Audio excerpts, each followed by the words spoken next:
a lot of investments being suffered because of the downturn of the economy. But slowly we're seeing some recoveries in the path and some growth going on. So we'd like to invite these two panelists to share with us in terms of their point of view in connections to the hospitality industry, its outlook, and how they proceed with how we should proceed in this type of economic segment or department. Mr. Patel? Yeah? Well, thank you. It's great to be here. Look, perspective-wise, I'm going to say that in the hotel industry today, I think it's the best time to be in the hotel industry. And if you're an entrepreneur and if you are starting new, this is the time that you can get into the business and get your assets comparable to someone who got into this business 25 years ago. 25 years ago when I got into the business and when my uncle and the Asian American owners, when it was formed. So let me start from that. So in 1989, when HO was formed and when the members who owned the assets from that, in these 25 years, if you were to start and get into the business today, I think in 10 years, you will be in an equivalent asset situation than what the first person who started in 1989. So it's the best time to be in the hospitality industry. Last 4 years has been the toughest one.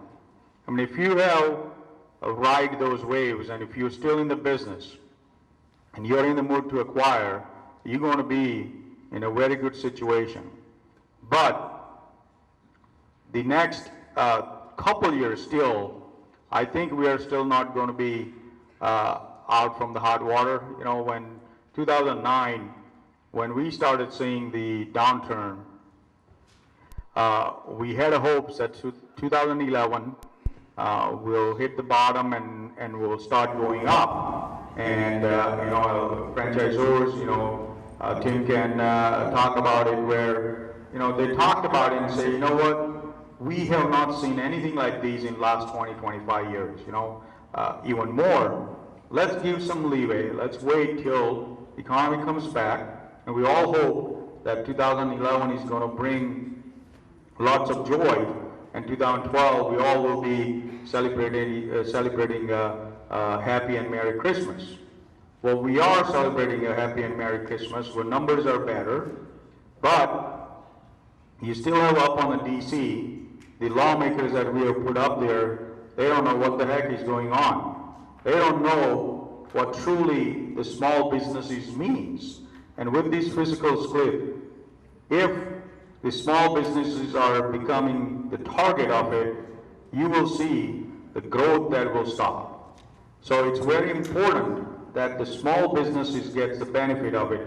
You know, everyone that I look at it here, we all are the entrepreneurs. When we came into this country, or whenever we came in, and it doesn't matter what we did. You know, if it was, when I started into AHOA, I started in as a volunteer. I was a student, you know, and just like these, when in 1989, I still remember when I was in college, when we used to do meetings, we used to have these kind of meetings, small gatherings, and then I was at the registration desk helping people out, you know, and walking and telling them, hey, why it's important stuff. So we all got involved. As an entrepreneur, we are business people. When we get into business, we create jobs. And when it starts hitting your bottom line, its growth stops. You're not going to, when you feel like you're working for someone else and the money's not coming to you, you're going to stop. The only reason we all got into the business because we didn't want to work for someone else. We wanted to work for ourselves and make that money. So it's very important. I mean, it's challenging times. I think 2012 we're going to end on a high note, but let's just not get our hopes up. You know, I'll let Tim add more to it, but that's where my view is. Thank you, Mr. Patel. Tim, obviously from the franchisor's perspective, you guys see a lot more than what we as entrepreneur or as consumer can see in the grand scheme of how the economy would develop. What's your thought and your point of view with regards to it? Well, the first thing, I just want to take a step back for a second and reflect on one thing. 21 years ago, I moved from New York City to Los Angeles. And really the reason I'm here today is to see old friends and to meet new friends. But the reason I want to bring this up is 21 years ago, when I first moved to Los Angeles, we rolled out Holiday Inn Express. And Mike, who spoke earlier, my brother and I worked for him for 20 years. So we've been fortunate to work with him with different companies, but he's always been like a second dad to us. But what I really want to do is recognize the people in this room, because that's why I'm here, and that's why Mike Levin spoke earlier. I guess when I came to Los Angeles, I didn't know anyone. Stephen Chu, Jerry Wang, Herman Lin, Chris Chu, Tom Wu, everyone in this room, and there's a lot of other people, really welcomed me, and I never forgot it. So I always think to myself, when I have to get on a plane and I got to go 2,000 miles to one place and 2,000 miles back, what do you want to hear, and what are we going to get from it? And the first thing is I just really want to compliment the Taiwanese Innkeepers Association, because 21 years ago when I first met you, there was like 10 of us in Monterey Park at a Chinese restaurant. And to watch you evolve in the last 21 years, you've really done a great job. And I know with Houston, Texas coming in, and now you have a lot of great entrepreneurs here. And I'm honored really to be with Alkesh. He's very modest, but what AHOA has done in the last 22, 23 years has built itself into the world's largest hotel organization. He told me 13,000 members? 11,000 members. So what I just wanted to do was to thank everyone, first of all, for having us. Secondly, to note, I've seen this organization evolve, and I'm glad to share what I see from Wyndham's viewpoint and my viewpoint. Today's environment, like Alkesh said earlier, I think it's a great opportunity to be in the hotel business. My mom and dad are both professors, and my brother and I have always studied history, and I think history always repeats itself. And if you look in the last 30 years of development, probably the biggest crash was the RTC crash from 88 to 90. After that was probably after September 11th. And then probably after that was the fourth quarter of 2008. But in the last couple of years, we've rebounded significantly. I think there's two issues. I think you have an economy issue, and then when you talk separately about the hotel business, I think we're mostly out of the woods on uncertainty and challenges. I do think it's a great opportunity right now to acquire hotels. I think it's a great opportunity to build hotels. I think most of the pain, we already are out of it. For example, I handle all the new construction for Wyndham. We're the world's largest hotel company. We have 16 brands. I handle all the new construction. This year we'll do about 75 new construction hotels. So a lot of people say to me, wow, who's funding? I don't know anyone that's funding. But in a lot of secondary markets, a lot of college towns, there is a lot of development, mostly college towns, university areas, areas where there's hospitals and corporate parks, mostly limited service. I would say an average of about 83 rooms. But I have seen it turned, and I think it's a great opportunity right now to be in the business. If I had an asset, I probably wouldn't sell it because you're not going to get maximum value. I think probably in the next 18 to 24 months, we'll be back to 2006 and 2007 levels, which really were probably the best hospitality record numbers in the last 50 years. So, thank you. To share some information, obviously me coming from California, and then most of my statistics and most of the information are from California. This year, the number of sales surpassed last year already, and we're not even finished yet for the year. And there are multiple transactions going on currently in the city of California, both large and medium-sized hotels. So hotel markets definitely had reached its rebound. The default rates in California substantially dropped. You're probably still going to be able to find some troubled assets to purchase. However, they're very limited now. So opportunities definitely is being sought and grabbed by a lot more prepared and more aggressive investors in California. Some of the larger transactions, like the Hiltons, the Sheraton and Universal, the downtown Marriott, all transacted last year. This year, we saw less in terms of big ticket sales items, but definitely on the medium-sized or upper luxury end-sized properties.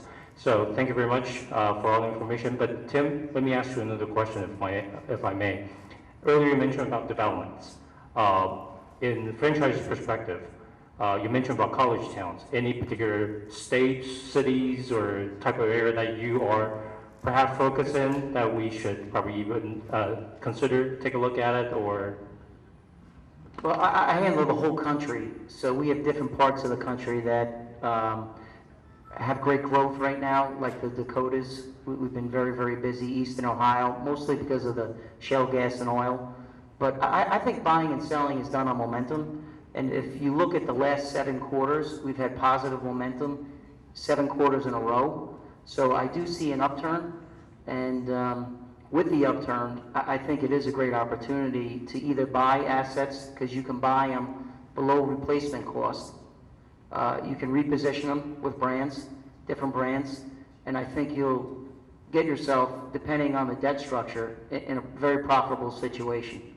So I think it's momentum. I think that when you look at history, the last 7 quarters in a row have been positive. RevPAR growth is up by 6%. It's trailing upward, and I think probably in 12 to 24 months, we'll be back at 2006 and 2000 levels. Thank you, Tim. Mr. Patel, let me ask you a similar question.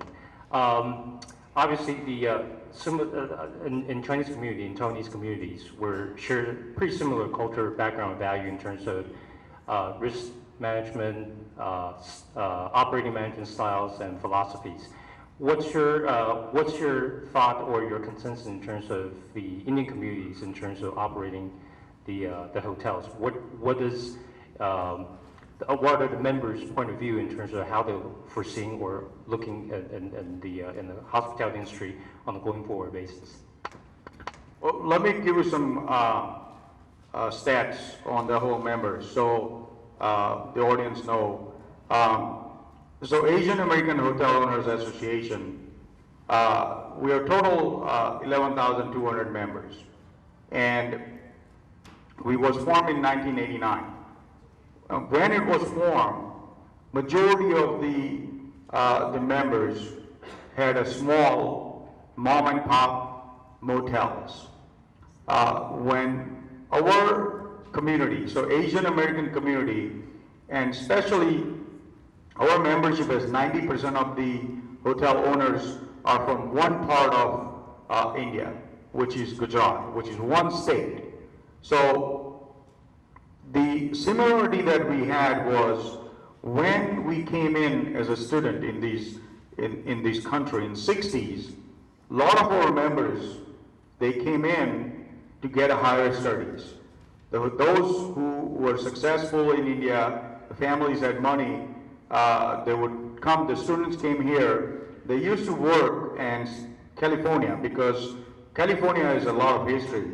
San Francisco is where it started. They worked at these hotels, restaurants, and they gained the knowledge because as a student, they were having issues, call back home and get the money. They figured out a way that if they could work in the restaurants, they can keep paying the bills for their education.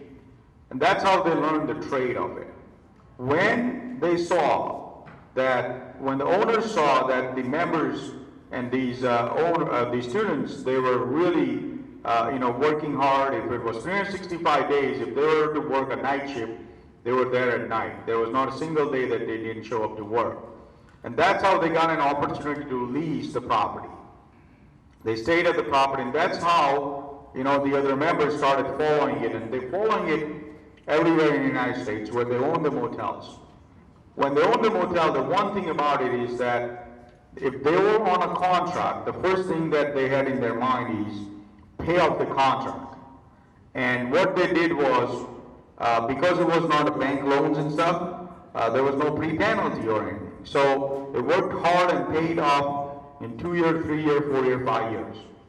Now they have great assets. They wanted to grow, but the members were not able to grow. The problem they were having was, even though they had a free and clear properties, even though they had all these assets, they had money, they could not go to people like Tim or to Wyndham or Choice and say, you know what, I want to grow now and get into the second stage of it.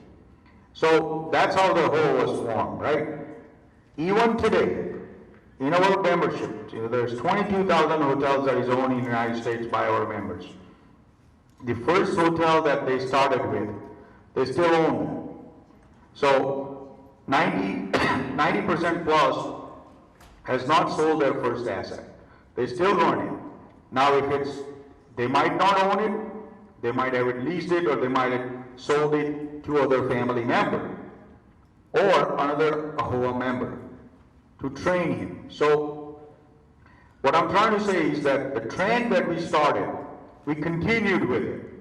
That's how the membership kept growing.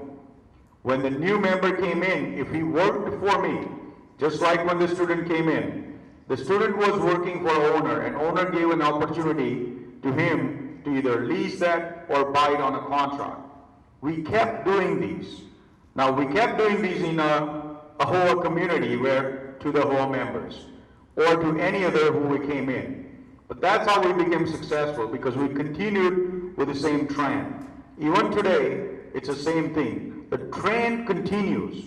When someone comes work for you, he works for you for 5 years, and if he saved XYZ amount of money, he automatically gets help from that owner. Because if he's going to grow, if he had a 50 room, 60 room, 75 room, Best Western or Comfort, and now if he's building Holiday Inn Express or Fairfield, and if he needs extra capital, or if he wants to get into the next stage, the person who has worked for him for 7 years, now he sees an opportunity, he sells it to him, he goes to second stage. So we kept doing that. As you can see that we have not only 5-10 room independent, the owners now got into a full service Hilton Marriott and stuff. So the diversity in the membership, it stayed, but we still has been the operator of those individual independent motels, and the same guys also run the Hilton Marriott or Fairfield Holiday Inn Express. The concept of it is still the same. As an owner, we stay involved in the operations of it. The kids that, especially were youngsters, the youth that got involved, the beauty of it was the youth, they got themselves raised into the hotel environment. So when family got together, the discussions a lot of times were around buying a hotel or economy or anything. So they had a basic concept of it. So if there was a 20-year-old kid who always stayed with mom and pop motel or with the parents, even though he was not involved, he knew the concept of it. So now the youngsters, the youth is taking the concept to second level, where the prime hotels that we have in the prime markets, where parents had a sentimental value, so they didn't want to sell it. When the kid graduates, when he sees it, he comes in, he sees a difference in it. He says, in downtown XYZ urban market, my mom and dad has been operating a 50-room motel for 50, 60 years. It's a prime real estate. He goes in a form like this, when AHOA puts a meeting together, when Wyndham comes and talk to them, when Hilton comes, Marriott, whatever comes talk to them, they take them and they tell them, you need to change your reason, and if you do these, if you were to do XYZ brand here, this is what you can do, this is how you can grow, and that's how they got into the management styles of it. So when we as a whole, when we did the conferences, regional meetings like these, and we had people like Mike Levin, who comes and talks to our members, that's the advice he gave, is that we all came long ways, you guys have came long ways, but you guys can do it. When he had the microtel brand that he launched, he went to each and every individual owner who was running the 25-room mom and pop hotel for 5 years, 7 years. Mike Levin knew him personally. He said, you can do it, build a new hotel, I'll build it for you. I'll get a financing, I'll get this flag, I'll do it for you, you can run it. Mike Levin gave that confidence to our members. That's how we grew. We started then building Comforts, we started building Best Westerns, then we started getting into multiple hotels, got into management style of it. So now the youths are in the management style of it, but you still have the wave that is still there who are working class, who are coming back into it. They work for you, and then they have opportunity to acquire it and do the same thing. So we kept repeating the same thing. That's why Ahoy is very successful today. Thank you, Mr. Patel. Then earlier you mentioned about youth growing up in the family, helping out the business or taking the business to a different level. In our community, obviously, some of the youth members, they are involved actively, but there are also some that are decided to take a different career path or try to experience different career path. One of the things that we always find challenging and what we're trying to do is encourage them to revisit the family business.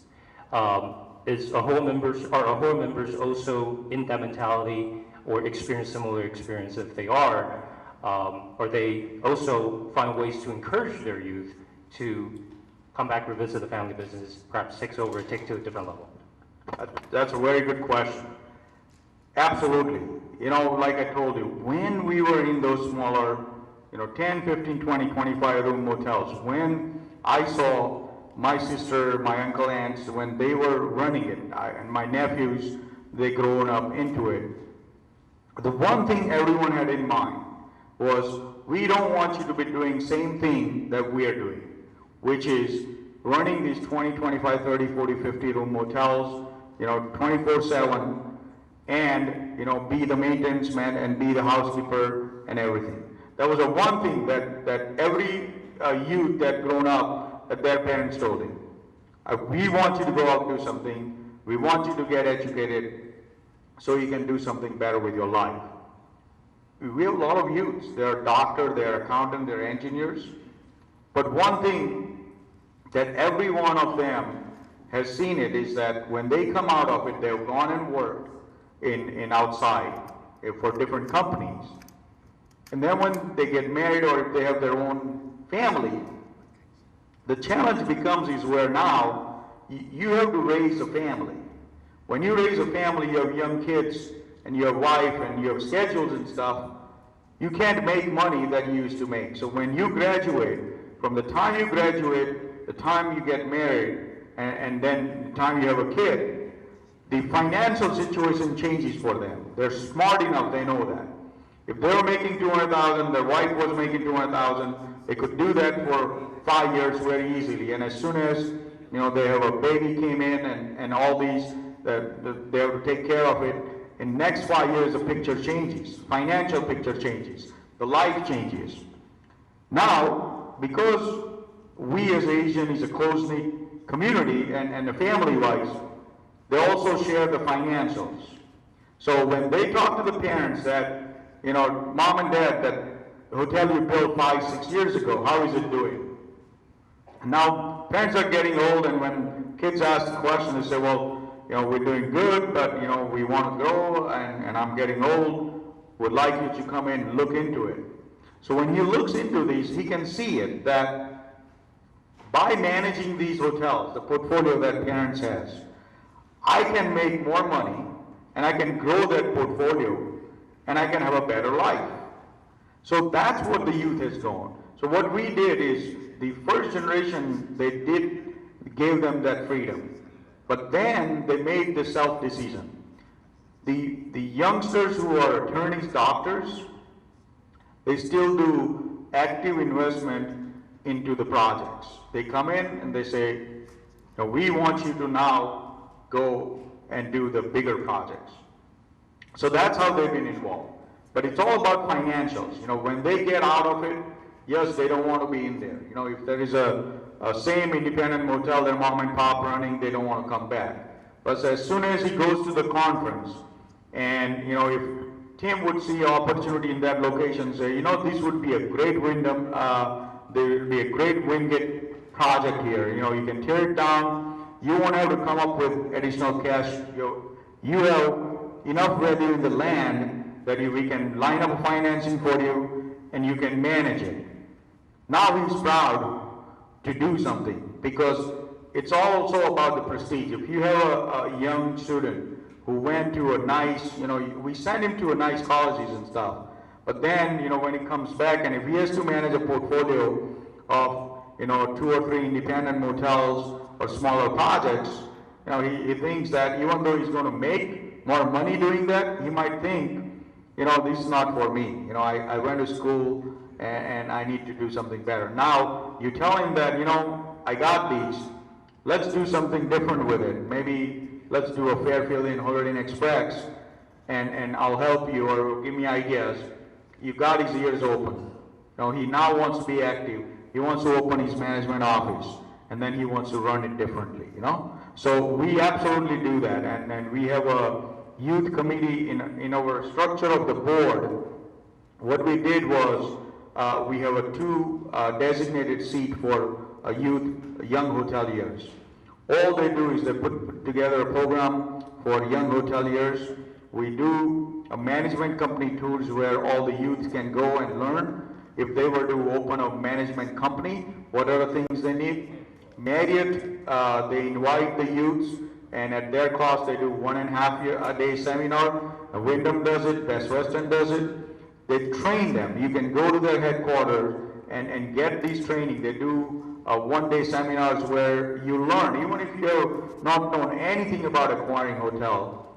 They walk you through from what is it that you need to do in your due diligence and what are the things you look for. So once you have that knowledge, you can go to these management companies and you can see that what is it that needs for you to have a management office, what structure you need, what infrastructure you need, and how you could be successful. So those are the tools that we provide because we want to make sure the 2nd and 3rd generation, they continue on with what we have started, and also they become successful with it.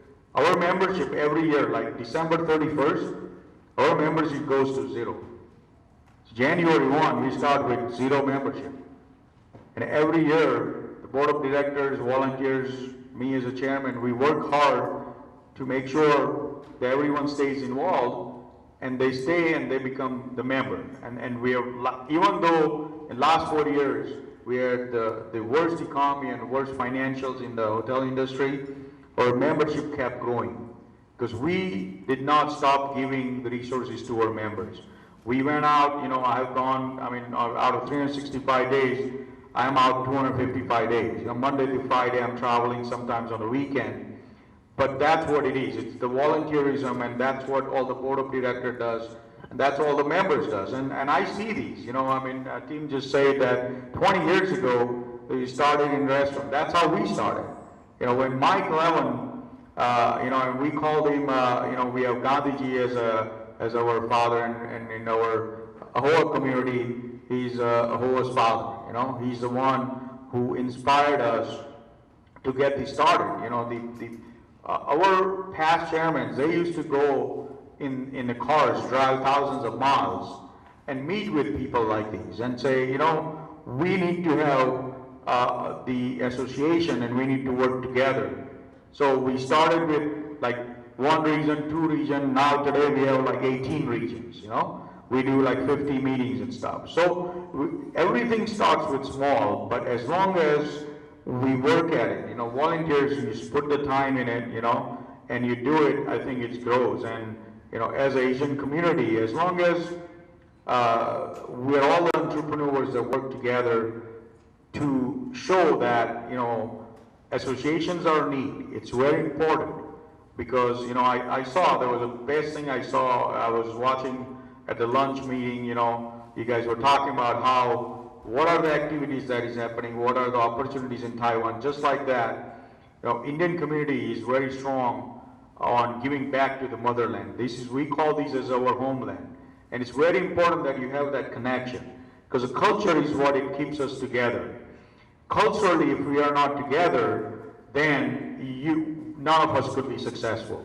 So I was very glad to see all the stuff, that you guys were showing there. But it's very important to get the youths involved, because I always talk about it in our association meetings to my board, that when you have our third, fourth, and fifth generation comes in, if we don't keep the culture, and if we don't remember what the grassroots and what our forefathers have done, then the fifth generation comes in, they will be lost.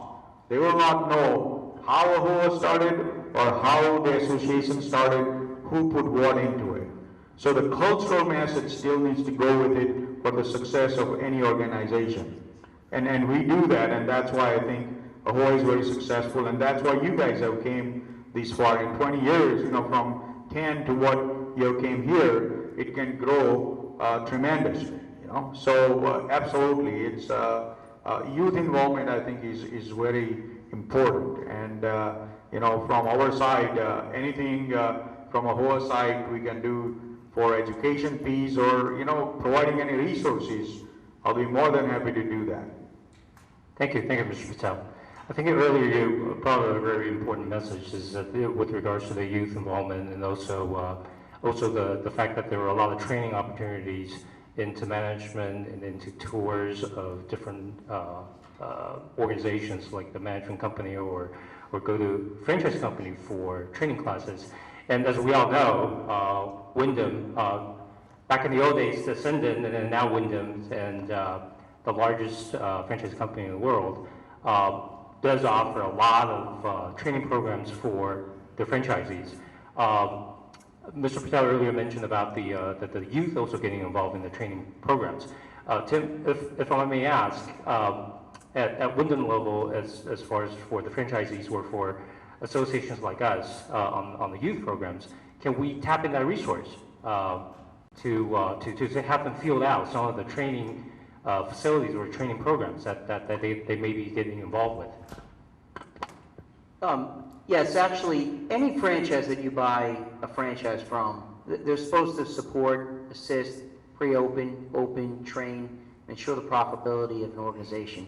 Wyndham does that, Choice does that, IHG does that, Hilton does that, Marriott does that. People do it to a different degree. I think the one thing that I take, my takeaway is, because I have a lot of balance, I have a lot of reflection, because I get to see a lot of different franchisees. We have some franchisees who are very engaged and use the resources, and we have others that don't use it at all. And what I see from behind the scenes, the most profitable hotels are those that are using the resources. And another thing I'd like to talk about, I want to make one point about reflection on what we started the conversation with, is timing. Based on my experience, I've been in the hotel business for 30 years. I've been selling franchises for 24 years. The biggest opportunity we had when we launched our company on October 2nd, 1995, from 96 to 99, we built and opened basically a hotel a week, over 180, and I think we got up to about 525 hotels before we sold our business. So I understand replacement cost and buying and selling and making sure you maximize your value.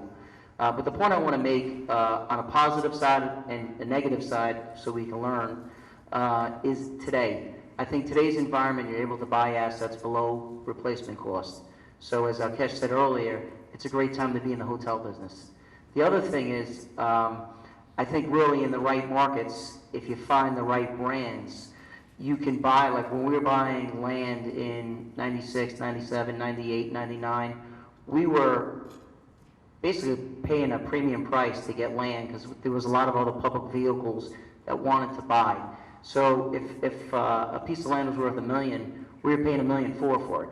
And because of the boom, we had a lot of contractors. So we were paying a premium with contractors. In today's environment, I think land prices are suppressed. I think contractors have been out of work.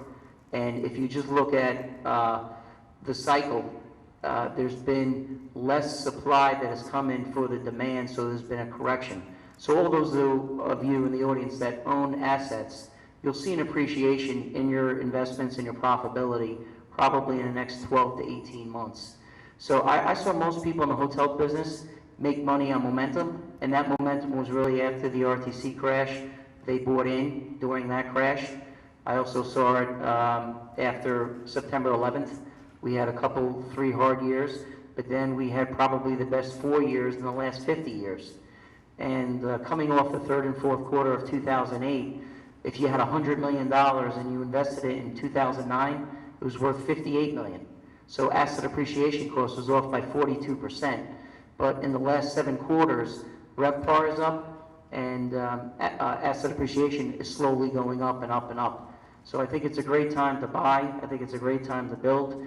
And I think you'll see the correction in the profitability probably in the next 18 to 24 months. So getting back to Alkesh's point, it is a great time to be in right now. You know, Mike, I mean, Tim, it's one thing, it's right now is the best time to grow smartly. One thing that I saw in these last 4 years, the people who got in trouble were the one who added the assets just because someone else was growing faster than them. And that was the biggest mistake these guys have done. Don't do that. Learn from what you got in these 4 years. If you have one hotel, and if you run it successfully, and if you're making more money than someone who owns the 10 assets, you're a lot better off than him. Just because you want to show that you have 20 hotels in your portfolio and all 20 is losing money, you're going to go down the drain. You will not have any hotel. So this is a time to grow smartly. The things that we saw up to 2008 is not coming back. Those asset values, if you bought something in 2006 and 7, I don't think that it's coming back in this lifetime, unless something drastically changes. So you got to be very careful when you grow. For next years to come, when you add the assets, when you plan to grow smartly. It's best to have one free and clear hotel than 5 hotels with a mortgage on it. Back to basics. I always tell my members, when we started, the one thing that we did was, the first hotel we got, we worked day and night to pay it off as soon as possible. Do that. That's what the American system with the taxes and stuff, this fiscal cliff, is whatever the outcome is going to be, I don't think it's going to be beneficial to the small businesses. The people, the administration is not thinking about small business. We are small businesses. The big corporation, the way they do it is they build the assets. When the good time comes, they sell it, and then they wait for it to go down. We don't do that. We are the people who build the assets. We work at it. We live it. We make money out of it. We build it for the 4th, 5th generation to run on it. So if you start with it smartly, if you grow smartly, your future generation will be able to keep going into this business. And don't, if 2015 and 16, the banks is going to get crazy again. They have not been able to lend for the last 5 years. They're sitting with tons of money.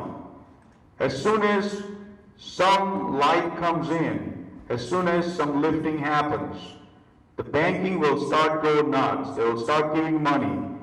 That doesn't mean money is available, you go just build here and there.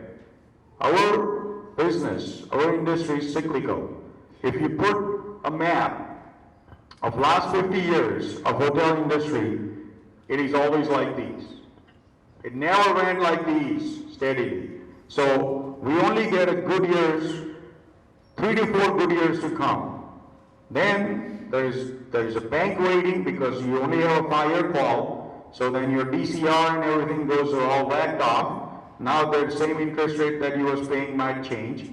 Then your franchisor is already there waiting with a punch list. So, and then a lot more things that happens into it. So if you made a good money in 4 years, don't think that now I have enough money to go and do another hotel. Put it back in that hotel, and grow smartly. You get a good 1 or 2 years, just make sure that you do it right and grow it smartly, as long as you can sustain it. But just don't do it just for the sake of having a portfolio that says that now I have 5 hotels or 10 hotels. So it's very important to grow, and we have learned a lot in 4 years. If you're standing on your feet with no asset struggles, then I don't think you're going to see the troubles in going years, because the smart people are the ones who has worked out and they're still in the business. Thank you, Mr. Patel. Well, as a moderator, obviously, one of my key jobs is control time. So unfortunately, our segment is running out of the steam. But thank you so much, Mr. Muir and Mr. Patel, for sharing all these valuable information with us. As Mr. Patel and Mr. Muir had indicated, I share the similar value. Some of you might not know, I'm also in the brokerage business exclusively in hotels in California. And one of the things that a lot of clients of mine kind of shouting and yelling at me for the similar philosophy is that I always ask the question, why are you buying or why are you selling? Because there are times when it's the right time to sell and there's times it's the right time to buy. And when the desire of the transaction is being reversed, me as a broker, obviously I ask that question. I can always earn that extra buck, but I always extend the question, why are you selling? If you have a good reason to sell, obviously you sell for a purpose, or buy. But similarly, but if you don't, just because everyone else is doing it, or because you have a tax situation that you have to do it, or you want to do it, I always ask them to go back and revisit the numbers and review it. You always buy because the investment is good, or you always sell because the investment is making you a great profit that may or may not necessarily come later on. You don't make a decision because desire. You don't make a decision because you're forced to. So those are the two key elements that I believe that will cause the investment to fail. So again, thank you very much, gentlemen. And thank you very much for listening through. And we're going to take a, thank you, appreciate it. Thank you. Thank you so much. My name is Terry Lee. I am the auditor of Taiwan Hotel Motel Association and also a director of the North America Association. Today, our subject is Hotel Brand Affiliation and Management. Let me introduce to you our panelists. First, Mr. Stephen Hsu.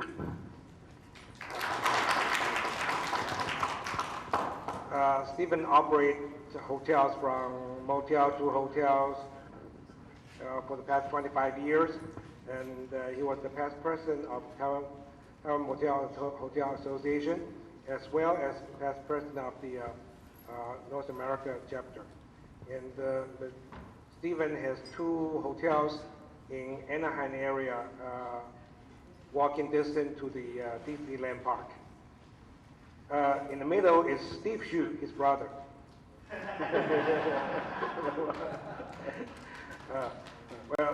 Steve is from Houston. Steve and his family, his wife, they're hotel owner, developer, and management company. They have their own management company called Ally Hospitality. They own and manage 6 hotels in 4 states. They're all brand affiliated. And Steve was the past president of the Greater Houston Taiwan Hotel Motel Association, as well as the past president of the North America. My far left is Mr. Nick Chen. Nick is the director of Taiwan Hotel Technician Association. Yeah, he made a special trip to here just for our conference. Welcome, panelists.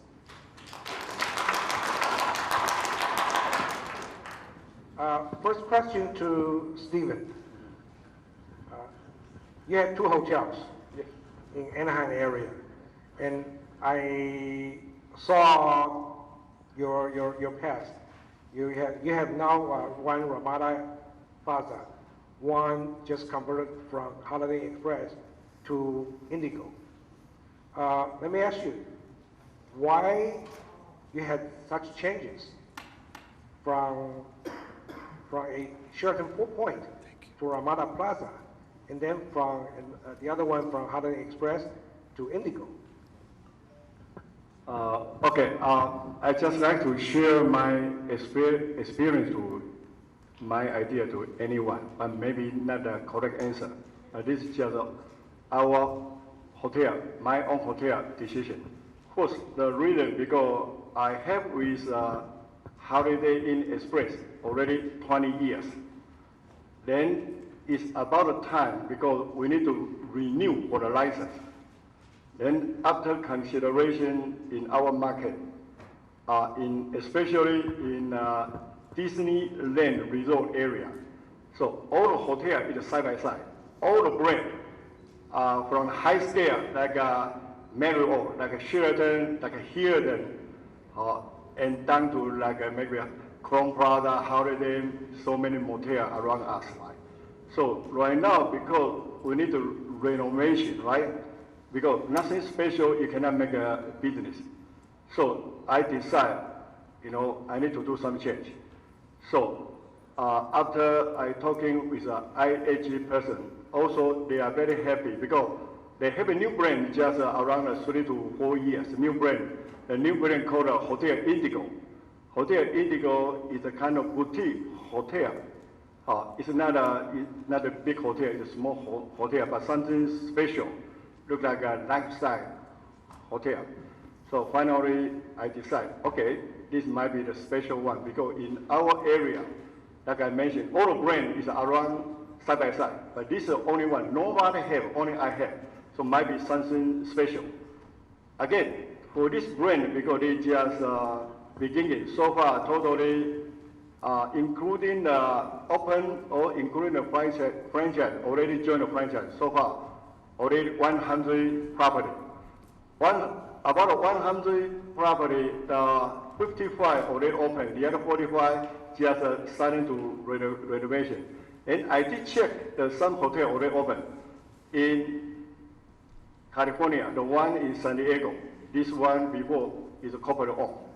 So I did stay in the Hotel Indigo in San Diego. I checked everything. So far, I like this hotel.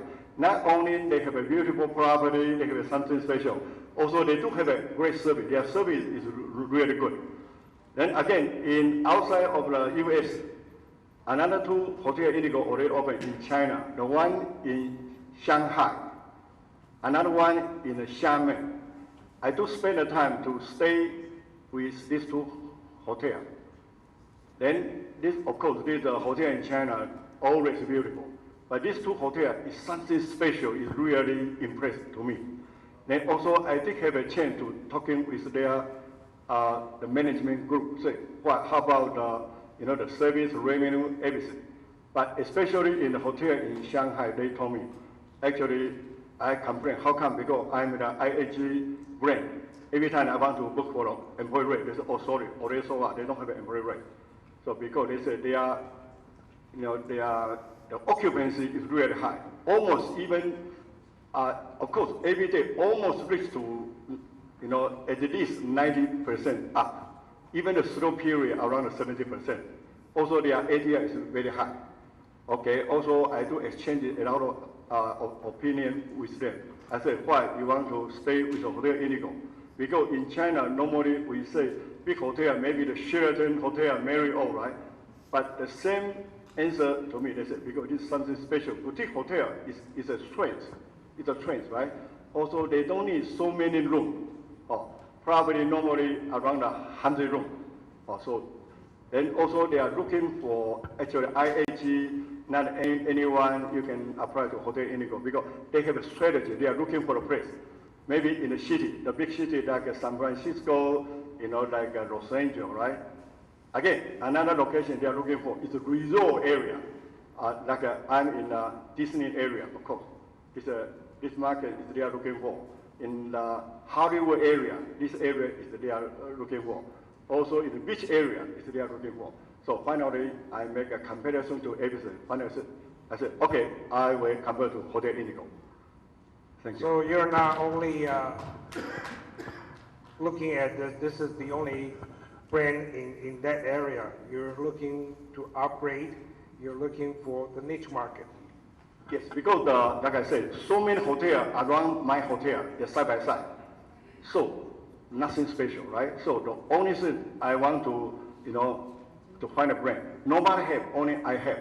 Also, this brand so far, according to the JD Power, the statistics showing this brand is really according to the service.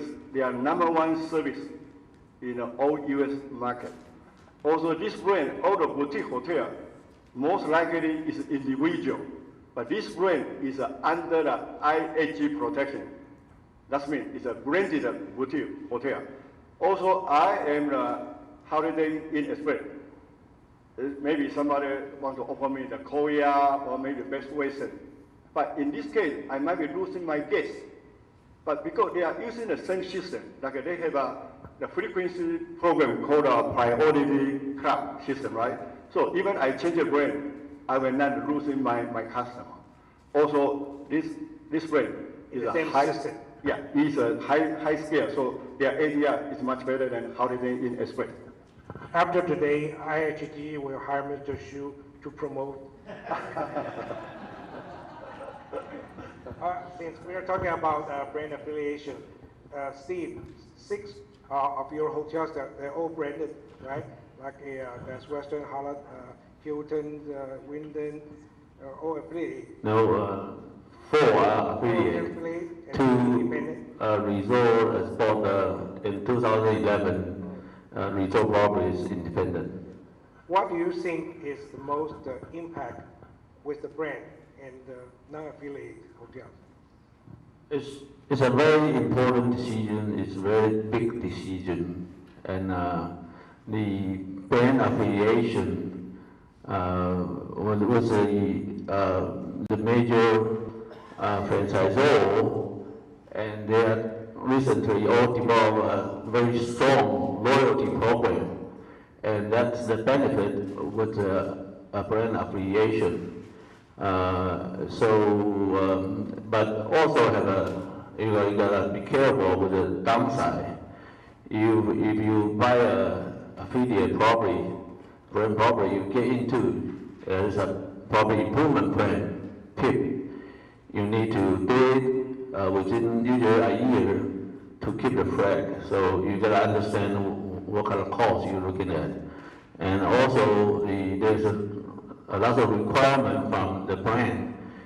You gotta keep your guest satisfaction survey score high, or they'll come to you and make you spend more money and give you a fine or take your brand away. So you have a risk there. So you gotta all understand from operating side.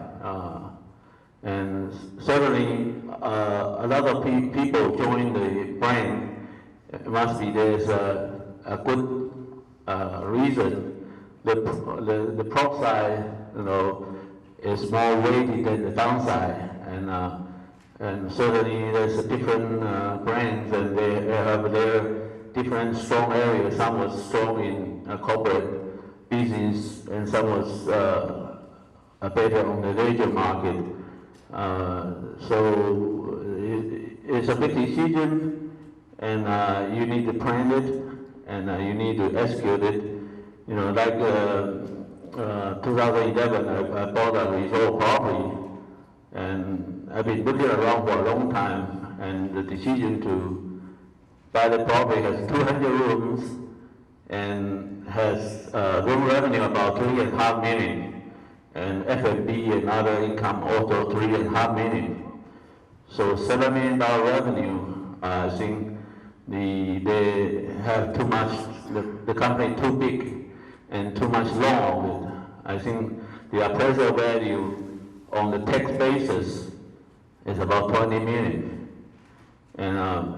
And tell you what, the $7 million revenue, the bottom line is only $350,000. It's only 5%. Okay, and I have a good opportunity because it's on auction, and you need to close it in 30 days. And your highest bid, you need to pay 10% non-refundable earnings money. So I know they're not going to sell it for too high. So I'm very picky and look it up all the property listed, and this is my top of choice, and I can get it for about $5.5 million. And after our operation, more than a year, and we improved the bottom line from 350,000 to over 900,000, believe it. And we have returned is 15% of the full service hotel. I just recently get a loan from local bank because of my equity, I'll have other projects to do. And the bank asked me a question, and you, the revenue drop a little bit, but your bottom line increased so much. Is it real? You know, and we show month by month financial statement, and I tell them the reason the revenue dropped the first year was this a big full service, large meeting rooms, and so since the property was for sale, so we don't have a large group booking, because those large group booking, they don't want to take a risk with the property on the market, and that's the reason we done that segment, and we do improve the bottom line, but to cut in some labor costs, middle management, and the unnecessary expenses, and we operated back to normal 15%.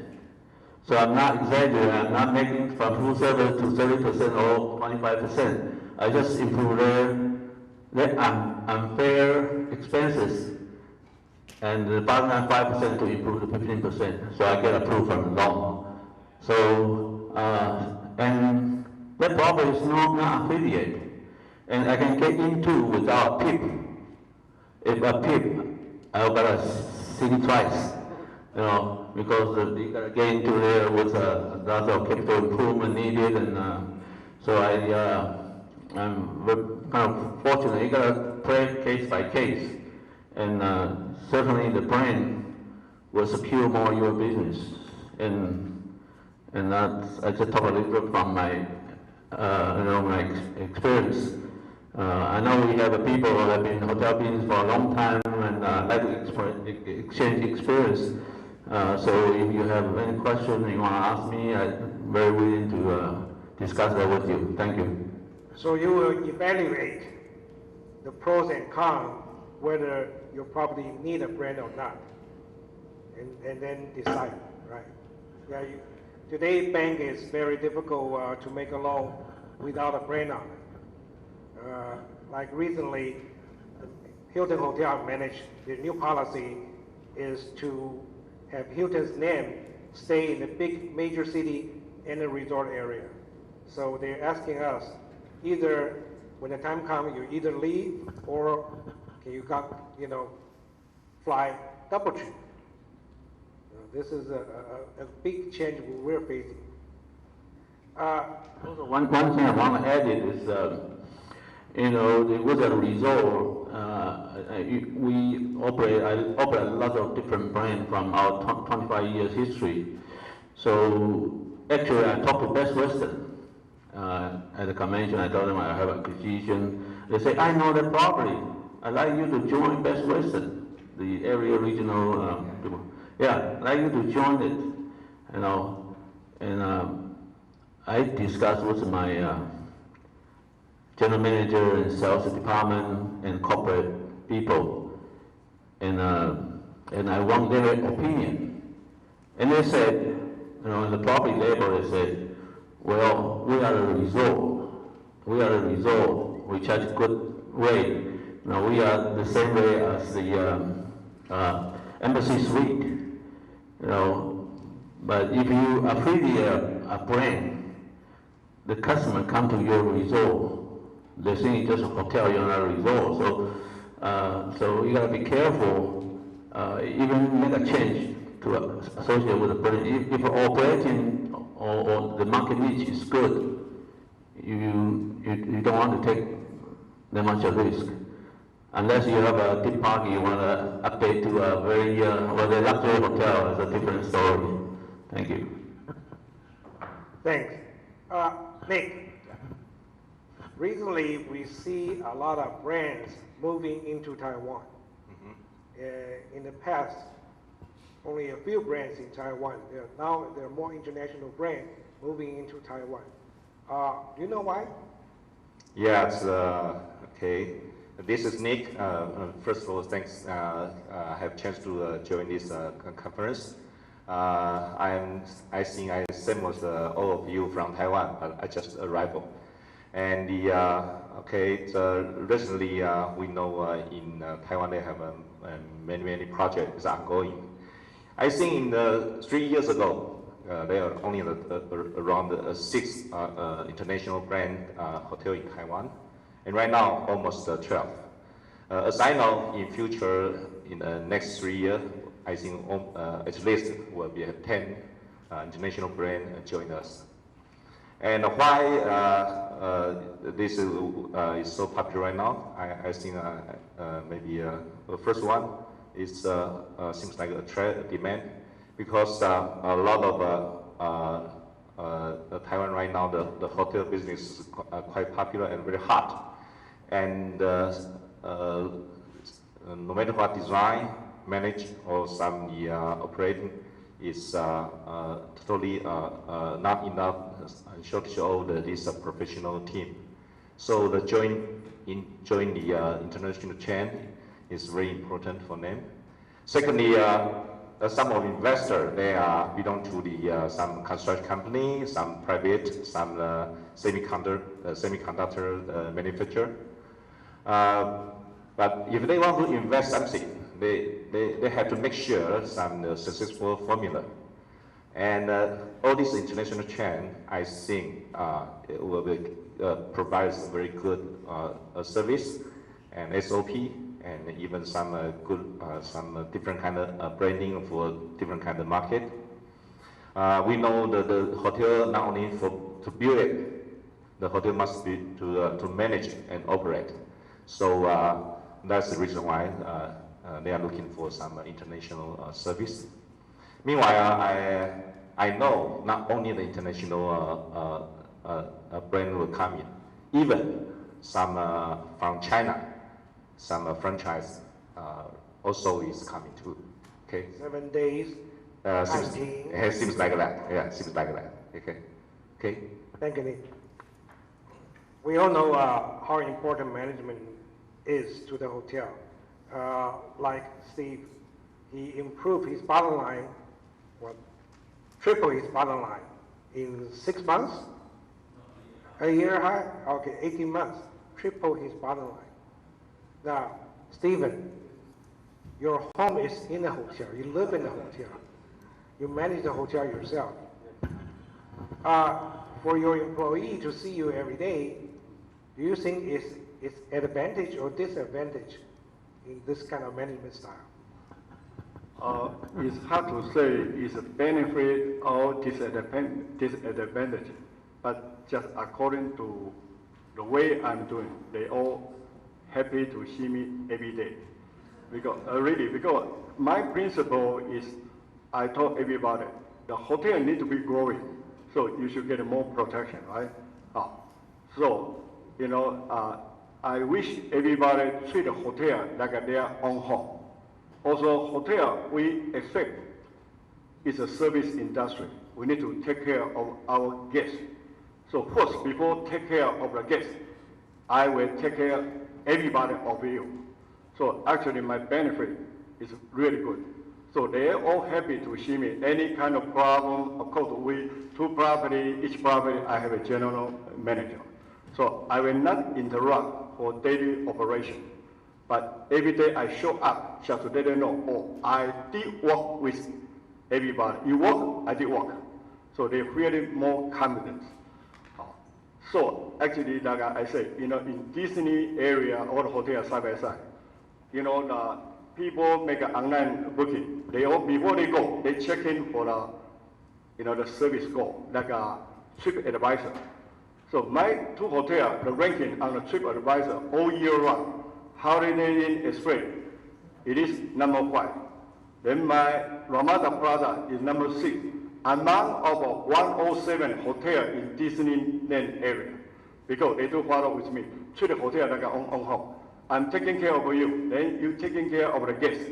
Then I can tell you, every year, my hotel revenue is more than previous year.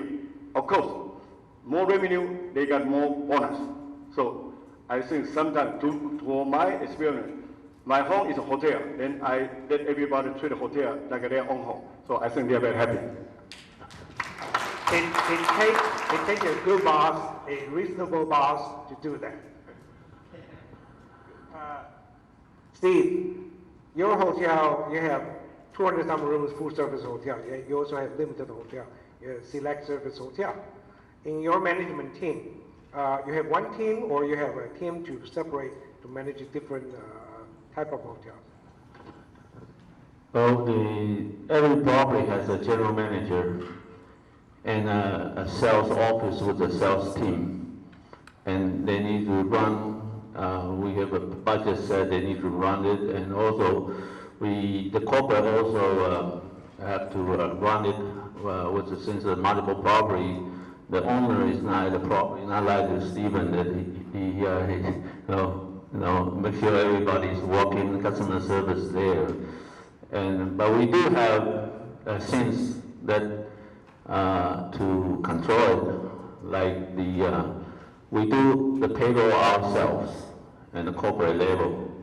So the reason is not only save the money to hire ADP, but also our data comes quick. Every half month we do a payroll. We know what kind of percentage to the revenue, and break down the department to make sure we are not wasting too much labor, and also provide enough service. And also the purchase order need to get email back to our corporate controller to get approval. So I do dedicate it out, but I do get informed, because right now the email is very efficient.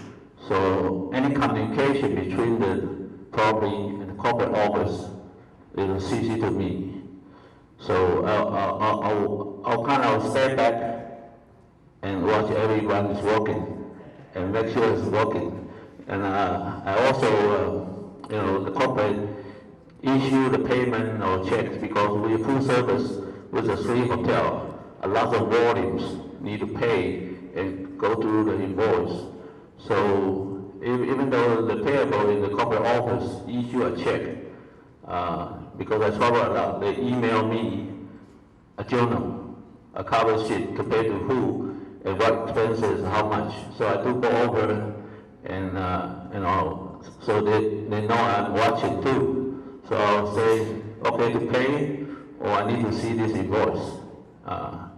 So I do have people dedicate our little function, because I think from my hotel experience, I think the most hotel I've been on was 8 back in 2006. Since after I built a Hilton Garden Inn, and I was busy to make sure that that business is running good. So I did not buy any hotel from that time, even 08. And so people coming to me, brokers coming to me, want to buy hotel. There was a seller's market at that time. I said, okay, I'll give you information, I'll give you a price if you can sell, yourself. So I think back in 07 or 08, before the crash, I only have 3 hotels. So I'm lucky I'm not, get anything hurt, and I do have some cash on hand, or I have good property I could leverage out, so I can do an acquisition in 2011. I bought 3 hotels. Actually, I started looking at hotel since I saw in the bottom market 2010, and I think still a good, like what I said earlier, is, for my hotel experience on past 25 years, I never see such a good time as a buyer's market.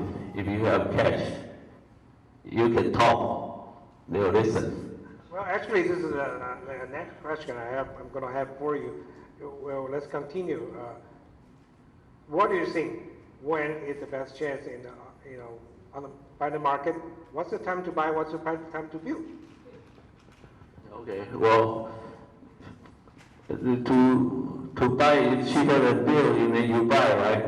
So, but when to build is cheaper than buy, you build, and you build the product, very competitive product.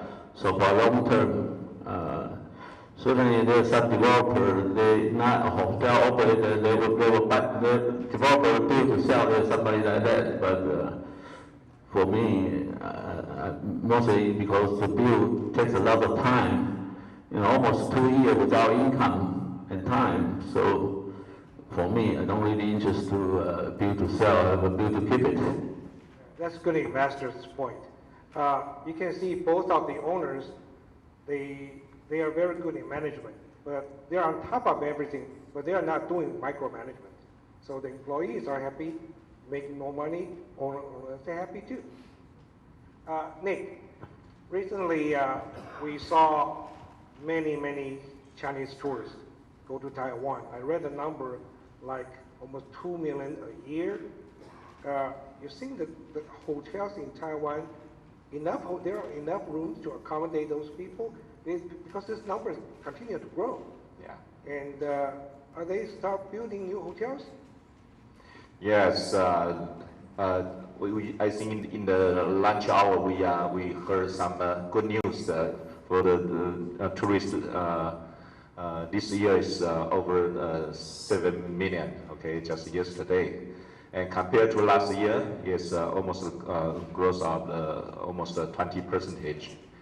But as I know right now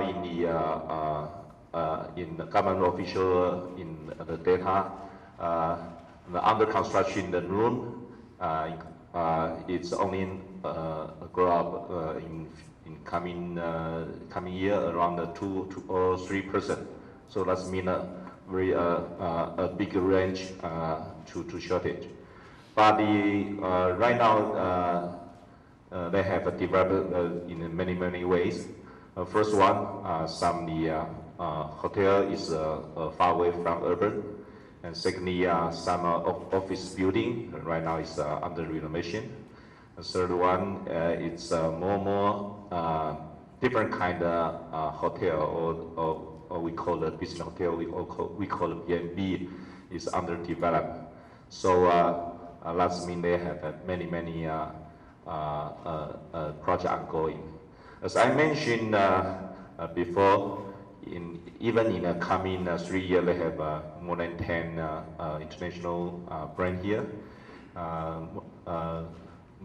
Almost there will be, including the Star Wars, Marriott, and the IHG group. This is three major brands will be coming. So I thought such kind of a new invest or new innovation will be very hard, and also right now in the city, most of the room rate is raised higher and higher. So of course this one is as I know it's not temporary, because in the past 8 years, every year is grow up around 10%. So I believe in the Taiwan market, the hotel, the investor, as I know not only in the Taiwan owner, some of them from Singapore, from Hong Kong, even right now as I know some big ones from China also will invest more room in Taiwan market. Well, if only 1% of the Chinese population go to Taiwan, it will take so many years. But anyway, I think it's a free market. The best things because everyone maybe know right now from China the tourists they are majors in group. Okay, in future will be by personal for tourists. I think at that time will be very good quality service and very good quality package again. But anyway, I think at least in Taiwan, even it's a small island, but very same as the lunch you saw some films is really very nice place. So I believe in future, not only from China, in the government they have the Japanese grow up almost the same as China, because the last year they have 311 earthquake, so they sense from the donate from Taiwan. So this year also grow up rainy. So I think this is Taiwan still stand very good point right now. So it's looking good. I believe it. Yeah. Thank you. Last question for Stephen.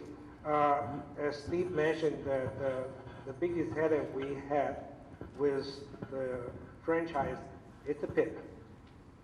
And all of us experienced so many times doing PIPs. And what is your view when you do PIP, do renovation, where you need to pay attention to? Okay, that's a really a good question. According to the PIP, probably just all the franchise, the PIP writer just want to show good looking, changing the carpet, changing the tire, make a lobby beautiful, something like that. But they will not tell you to, replace the primary system or something like that. But I strongly suggest to anyone, no matter of course, you take a PIP, you suppose your hotel is not real old, but still it's the right time. You need to do the renovation. But I suggest, of course, you will spend the money for how to make your hotel beautiful. But most important, I think the hotel in your heart and on your major portion is your mechanical, accessory like a plumbing system, also the sewer system, also the electrical like a power, something like that. So taking this good opportunity, like me, because my hotel already 20 years, but actually I didn't maintain every year. It's still good looking, but I decided to replace all the plumbing system, make it good looking, like a brand new. Because after you got a PIP, you might get a 10-year extension or 20-year extension, right? Yeah. So you will not know after you make the beautiful wallpaper, the new drywall. Water leak. You're right, but later on, water leak and something. So I replace all the plumbing system, also the sewer system, because some sewer already old, so some water is stuck in there, right? Yeah. Also, some electrician, some the wire cable already old. So I strongly suggest replace the. Pay attention to mechanical problem is very important. So you don't have to worry about the next Sure, time. then I don't need to worry in future. Right. Thank you very much. That will conclude our panel today. Thank you, panelists. Thank you, audience.